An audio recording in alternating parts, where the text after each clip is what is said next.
পাগল মন আমার তুমি কারলা গিয়া করলা রে বাড়ি ঘর। পাগল মন আমার তুমি কারলা গিয়া করলা রে বাড়ি ঘর। উপর তলায় বাতি জ্বলে, উপর তলায় বাতি জ্বলে, নিচ তলাতে অন্ধকার তুমি কারলা গিয়া করলা রে বাড়ি ঘর। ভাই বলো বন্ধু বলো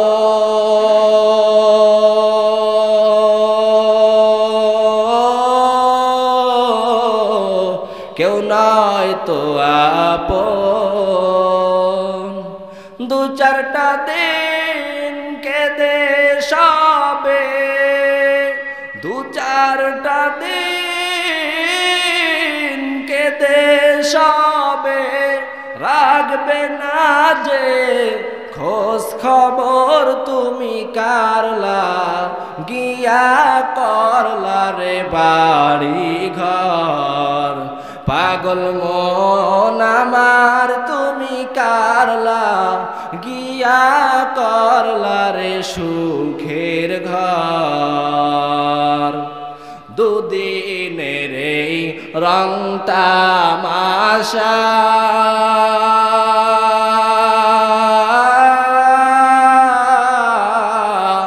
আরো কত স্বপ্ন আশা, সব আয়োজন বৃথা যাবে, সব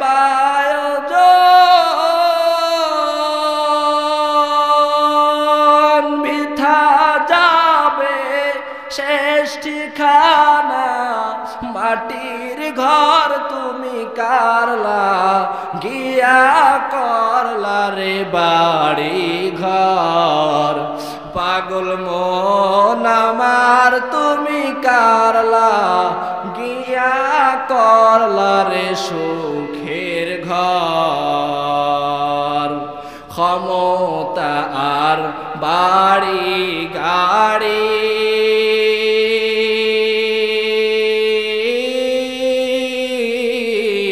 পদ পদবীর বাহাদুরি, আজরাইলের পড়লে সারা, আজরাইলের পড়লে সারা, পাইবা না পথ পালাবার তুমি কারলা গিয়া করলা রে সুখের ঘর।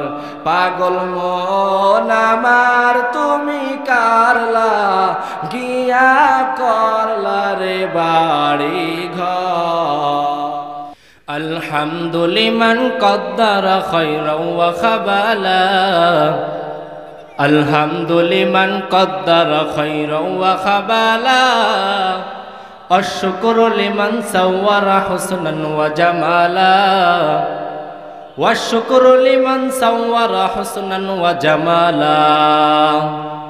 ফরদুন সামাদুন আন সিফাতিল খালকি বারিয়ু, ফরদুন সামাদুন আন সিফাতিল খালকি বারিয়ু, রব্বুন আযালিয়ুন খালাকাল খালকা কামালা, রব্বুন আযালিয়ুন খালাকাল খালকা কামালা।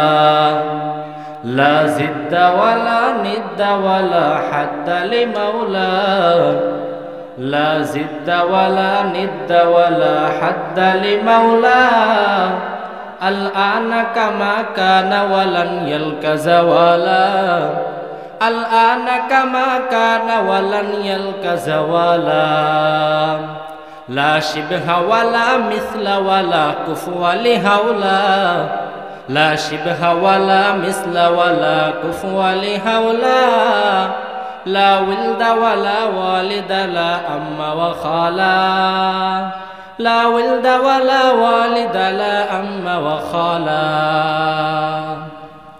মৃত্যু আমাদের হবে রে যুবক, দুনিয়ার জমিনে আমরা চিরদিন থাকতে পারবো না, কারণ দুনিয়াটা আমাদের মধ্যে মুসাফির খানার যুবক। यही हम सब मुसाफिर हैं, कब्र आखिर ठिकाना, कोई आगे रवाना है कोई पीछे रवाना। दुनियार मध्य आसार सिरियाल आसरे भाई, किन्तु दुनियार जमीन थेके जे आमरा बिदाय निब, के कखन बिदाय निबे, कार मौत कखन आसिया जाबे এই সম্পর্কে আমাদের কারো কোনো জানা নাই। কারণ যুবক রাস্তা দিয়ে গাড়ির মধ্যে চলতেছে, হঠাৎ যুবকের অ্যাক্সিডেন্টে মৃত্যু হয়ে গেল, নজিরের কোনো অভাব নাই। অতএব দুনিয়ার জমিনে আমাদের থাকার জায়গা না, মুসাফির খানা। আর আমরা যদি বলি দুনিয়ার জমিন থেকে আমাদের বিদায় নিতে হবে না, তাহলে সম্পূর্ণ আমাদের ভুল কথা হবে, মিথ্যা কথা হবে। কারণ আল্লাহ পাক রব্বুল আলামিন মহাগ্রন্থ পবিত্র কালামে পাকের 21 নম্বর পারার 2 নম্বর পৃষ্ঠা সূরা আনকাবুতের 57 আয়াতের মধ্যে বলেন, কুল্লু নাফসিন যায়িকাতুল মাউত, প্রত্যেক জীবের ওই মৃত্যুর স্বাদ গ্রহণ করতে হবে। সুম্মা ওয়াতুফার ইলাইনা তুরজাউন, আমার কাছে আবার ফিরে আসতে হবে। যেখানে ছিলাম আবার সেদিকে প্রত্যাবর্তন করতে হবে রে যুবক। দুনিয়ার জমি হচ্ছে আমাদের জন্য ক্ষণস্থায়ী জায়গা, এজন্য আমাদের মৃত্যুর মুরাকাবা বেশি বেশি করতে হবে। কারণ মৃত্যুর মুরাকাবা যদি আমরা বেশি বেশি করি, তাহলে দুনিয়ার সব গুনাহ থেকে আমরা বাঁচতে পারবো। দুনিয়ার সব রকমের খারাপ তামাশা, যাত্রা, গান, বেহায়াপনা, অলসিলতা সব কিছু থেকে আমরা বিরত থাকতে পারবো রে যুবক। তার কারণ মায়ার নবী হযরত মুহাম্মদ মুস্তাফা সাল্লাল্লাহু আলাইহি ওয়াসাল্লাম তার অসংখ্য হাদিসের মধ্যে থেকে একটি হাদিসের মধ্যে বলেছেন, মিশকাত শরীফের 140 নম্বর পৃষ্ঠার হাদিস, আবু হুরায়রা রাদিয়াল্লাহু তাআলা আনহু قال قال رسول الله صلى الله عليه وسلم اكثروا ذكر هادم اللذات الموت, তোমরা অধিক পরিমাণে মৃত্যুকে স্মরণ করো। কি পরিমাণে? অধিক পরিমাণে মৃত্যুকে স্মরণ করো। কারণ মৃত্যু দুনিয়ার সকল স্বাদকে ধ্বংস করে দেয়। তুমি জীবিত মৃত্যুকে যদি অধিক পরিমাণে স্মরণ করো, তাহলে দুনিয়ার সব ধরনের খারাপি, সুদ, ঘুষ, হারাম খাওয়া, চুরি করা, যাত্রা, গান দেখা, বেহায়া কাজ করা, সব কিছু থেকে তোমার করতে বিরত থাকতে মনে চাবে। এজন্য আমাদের করণীয় হবে মৃত্যুকে অধিক পরিমাণে স্মরণ করা। রাত্রেবেলা যখন আমরা ঘুমায়া যাব, ঘুমের ঘরে বালিশে মাথা ঢাকা চিন্তা করব রে মন,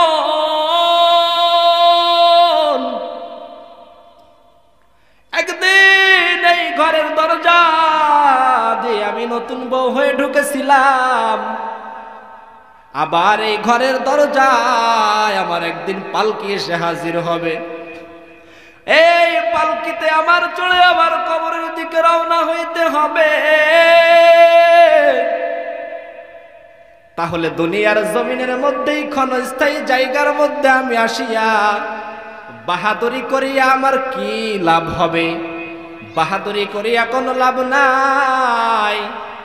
আর দুনিয়ার জমিন থেকে মৃত্যু কিন্তু হবেই, মৃত্যু থেকে কেউ পালাইতে পারবা না। মরণ থেকে যতই পালাও, মরণ তোমায় নিবে ঘিরি। যদিও আকাশ প্রাণে লুকাও সেথায় লাগিয়ে সিঁড়ি, নদী পথে নৌকা চালাও, ও মাঝি ভাই, বেলা ডুবার আগে আমি ওপার উঠতে চাই, ডুবে গেলে বেলা রে আর ওঠে না, ভেঙে গেলে মেলা রে আর জমে না। তোমার জীবনের আয়ু যদি শেষ হয়ে যায় রে যুবক, তুমি দুনিয়ার জমিনের মধ্যে আর 1 মিনিটও থাকার জন্য পারবা না। আর এই দুনিয়ার জমিনের মধ্যে যদি তুমি মৃত্যুর মুরাকাবা করো, মৃত্যু হবে এই চিন্তা করো, তাহলে তুমি সকল গুনাহ থেকে বাঁচতে পারবে। এর একটা বাস্তব নজির ইবনে আসাকির রাহমাতুল্লাহ আলাইহি থেকে বর্ণিত। সাদকা ইবনে ইয়াজিদ বলেন, ত্রিপোলের উচ্চ স্থানে আমি 3টা কবর একসাথে সারিবদ্ধ দেখলাম। প্রথম কবরের গায়ে লেখা, মৃত্যুর ভয়ে আমি দুনিয়ার জমিনে কিছু করতে পারি না, আমার রাজ্য আমার কাছ থেকে অতি শীঘ্রই কেড়ে নেওয়া হবে, এজন্য আমি দুনিয়ার জমিনে কোনো প্রকার খারাপ কাজ করতে পারি না। দ্বিতীয় কবরের গায়ে লেখা, ক্ষুদ্র থেকে ক্ষুদ্র বিষয় কবরে আমার কাছে জবাবদিহিতা করবে, এই জন্য দুনিয়ার জমিনের মধ্যে কোন ধরনের খারাপ কোনো কাজ আমি করতে পারি না। তৃতীয় কবরের গায়ে লেখা, মৃত্যু আমাদের যৌবনের সব স্বাদকে মিটায় দেয়। এই কবরের এই লেখা দেখে, ত্রিপোলের উঁচু স্থানের এই লেখা দেখে তিনি দৌড়ায় পার্শ্ববর্তী এলাকার মধ্যে এক মুরব্বীর কাছে যে হাজির। ডাক দিয়ে বলে, মুরব্বী চাচা, কারণ কি এরকম ত্রিপোলের উপর স্থানে এরকম 3টা কবর দেখলাম, কারণ কি, এরা কারা? মুরব্বী ডাক দিয়ে বলে, এরা 3 ভাই। এক ভাই ছিল বাদশার সেনাপতি, আর এক ভাই ছিল হচ্ছে ব্যবসায়িক, বণিক ব্যবসায়িক, আর একজন ছিল দরবেশ।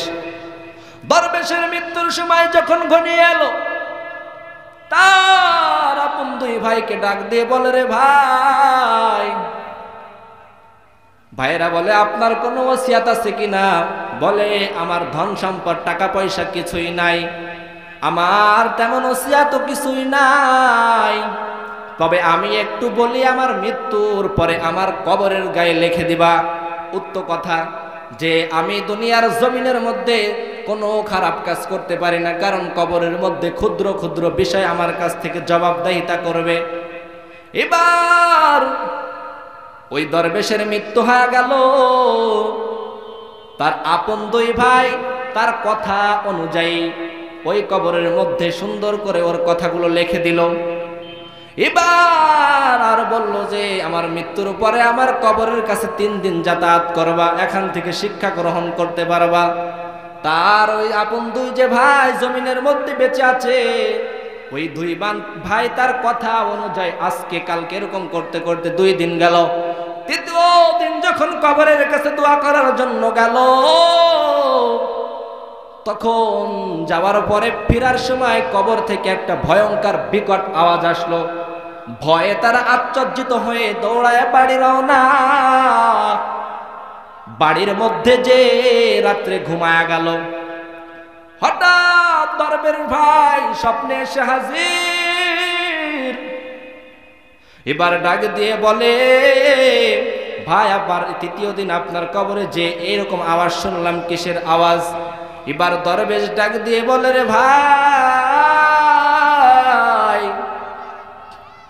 আমার ওই কবরের থেকে এটারই আওয়াজ আসছে। দুনিয়ার জমিনের মধ্যে অনেক বিপদগ্রস্ত মুসলমান ছিল, অনেক মুসলমানের উপর নির্যাতন করা হচ্ছিল, আমি এর কোনো প্রতিবাদ করি নাই কেন? এইটা বলে বলে বলে বলে আমাকে পেটানো হচ্ছিল। আজকে মুসলমান আমাদের মধ্যে দেখেন, কবরের মধ্যে ওই দরবেশকে এটা জিজ্ঞাসা করে মুগুর মারা হচ্ছিল, এটারই আওয়াজ আপন ভাইয়েরা শুনেছে কবর জিয়ারত করতে। যে আজকে আমাদের বাংলাদেশের মধ্যে ইসকন নামক একটি দল আছে, তারা পূর্বে প্রকাশ্যে মানুষকে ইহুদি খ্রিস্টানের দালালের দাওয়াত দিতে পারে নাই, তারা গোপনে গোপনে মানুষকে দাওয়াত দিয়েছে আর এখন কিছুদিন আগে তারা প্রকাশ্যে আমাদের এক মুসলমান ভাইয়ের রক্ত ঝরিয়েছে, আমাদের এক মুসলমান ভাইকে নির্মমভাবে হত্যা করেছে, সাইফুল ইসলাম আলিফ ভাইকে। মায়ার নবী বলেছেন, আল মুসলিম আখুল মুসলিম, মুসলমান হচ্ছে মুসলমানের ভাই। মুহতারাম হাজিরিন, এক মুসলমানের গায়ে তারা হাত দিবে আর বাংলার লক্ষ কোটি মুসলমান বসে থাকবে, এটা কখনো হতে পারে না।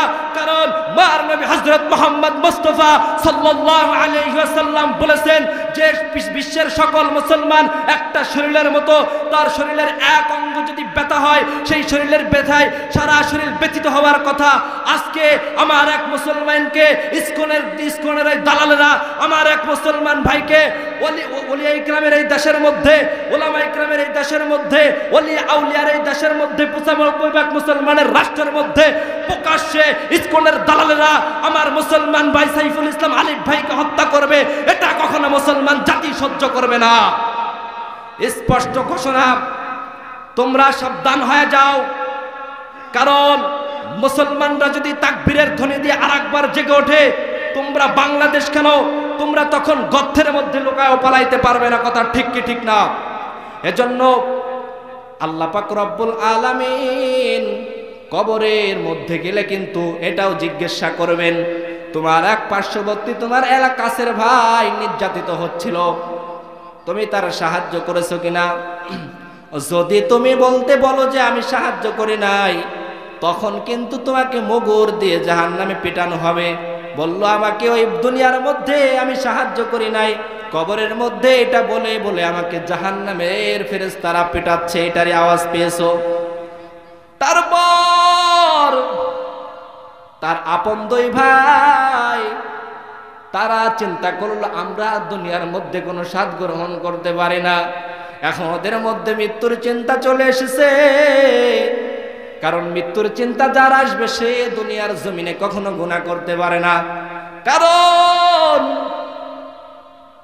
মায়ের নবী হযরত মুহাম্মদ মুস্তাফা সাল্লাল্লাহু আলাইহি ওয়াসাল্লাম মিশকাত শরীফের হাদিসের 140 নম্বর পৃষ্ঠার হাদিস,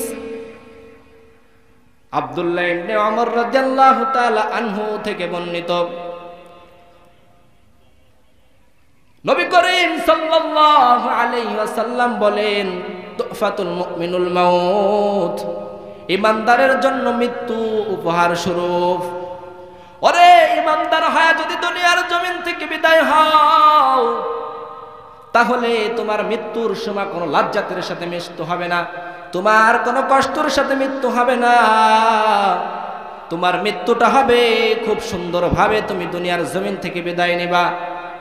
এবার ওই আপন দুই ভাই তারা মৃত্যুর চিন্তা করে করে করে করে মৃত্যুর ভয় করে করে এখন দুনিয়ার জমিনে এক ভাই সেনাপতির চাকরি করতো, বাদশার ওই চাকরিও ছেড়ে দিল, আর এক ভাই ব্যবসা করতো, সেও ওই ব্যবসা বাণিজ্য ছেড়ে দিয়ে জঙ্গলে যে ইবাদত করা শুরু করলো। তারাও মৃত্যুর সময় তাদের সন্তান ওয়ারিসদেরকে নসিহত করে গেল, আমার কবরের গায়ে এইটা লাগবা। ও এক ভাই বলল যে আমার কবরের গায়ে লাগবা, মৃত্যু যৌবনের সব স্বাদকে মিটা দেয়। আর এক ভাই বলল বলবা লাগবা কবরের গায়ে, মৃত্যুর পরে কোনো ওসিয়াত নাই, শুধু ওসিয়াত একটাই যে কবরের গায়ে লাগবা, যে ক্ষুদ্র থেকে ক্ষুদ্র বিষয় এইটাও কবরের মধ্যে জবাবদাহিতা করতে হবে, এইটাই তুমি লিখবা। এজন্য নবীর কথা অনুযায়ী সঠিক কথা, কারণ দুনিয়ার জমিনে যারা মৃত্যুর চিন্তা করবে তারা কখনো কোনো রকমের খারাপ কাজে জড়িত হতে পারে না, তারা কখনো কোনো মন্দ কাজের মধ্যে যাইতে পারে না। আর এই দুনিয়ার মধ্যে আমরা চিরদিনও থাকতে পারবো না, কারণ দুনিয়ার জমিনে আমি যতই মানুষকে মহব্বত করি, ওরে আপন ভাইও আজকে মারা গেলে 2 দিন খবর নিবে, কবরের কাছে যাবে, পরের থেকে আর আমাকে কেউ মনে করবে না। ঘর বাড়ি কার জন্য বানাইবা? ঘর বাড়ি বানানোর পর তোমার মৃত্যুর পরে ওই ঘর থেকে নামায় তোমাকে কবরের দিকে রেখে আসা হবে।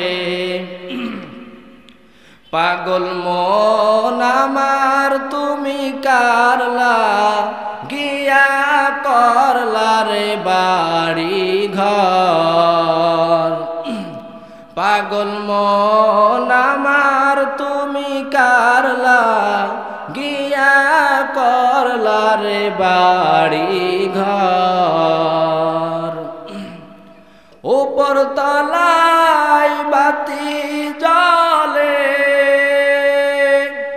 উপর তলায় বাতি জ্বলে নিস্তলাতে অন্ধকার তুমি কারলা গিয়া করলা রে বাড়ি ঘর ভাই বলো বন্ধু বলো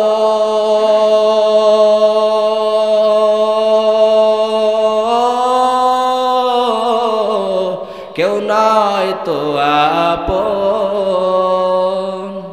দু চারটা দিন কেঁদে সবে দু চারটা দিন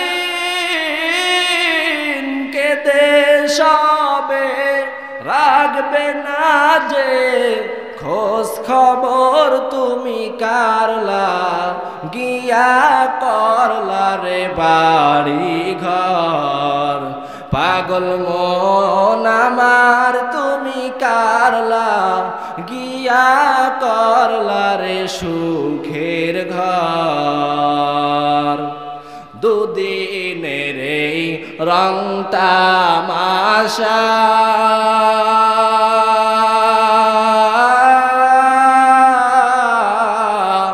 আরো কত স্বপ্ন আশা সবাই জন বৃথা যাবে সবাই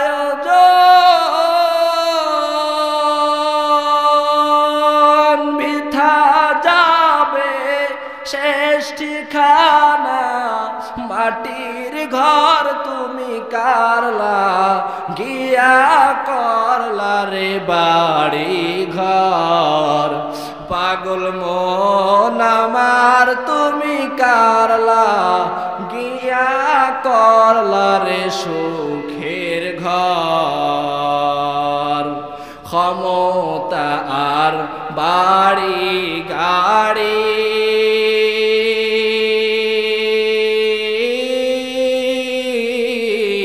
পদ পদবীর বাহাদুরি আজ রাইলের পড়লে সারা আজ রাইলের পড়লে সারা পাইবা না পথ পালাবার তুমি কারলা গিয়া করলা রে সুখের ঘর পাগল মন আমার তুমি কারলা গিয়া করলা রে বাড়ি ঘর রে মাগুরার মুসলমান যুবক দুনিয়ার জমিনের মধ্যে আমরা চিরদিন থাকতে পারবো না রে যুবক ভাই কত যুবক এমন দেখেছি নজির শুনেছি রাত্রে বেলা ঘুমা গেছে যুবকের সকালে আর ঘুম থেকে ওঠে না